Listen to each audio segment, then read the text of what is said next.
Պետրոս Առաքյալի ընդհանրական առաջին թուղթը։ Սիրելիներ, տարօրինակ մի համարեք այն այրող նեղությունը,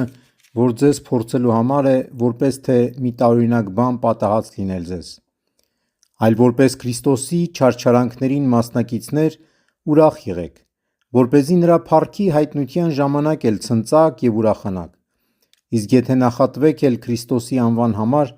երանելի եք, քանի որ փառքի և զորության անունը և Աստծու հոգին է հանգչում ձեզ վրա։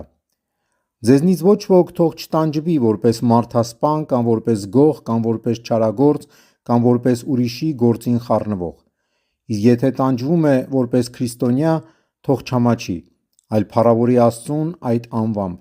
քանի որ ժամանակն է, որ սկսվի դատաստանը Աստծու տնից, որովհետև եթե այն նախ մեզնից սկսվի, ապա ինչ վախճան կլինի նրանց, ովքեր չհնազանդվեցին Աստծու ավետարանին, և եթե արդարը հազիվ է փրկվելու, ապա ամբարիշտը կամ մեղավորը էլուր պիտի մնա։ Հետևաբար նրանք, որ չարչարվում են ըստ Աստծու կամքի,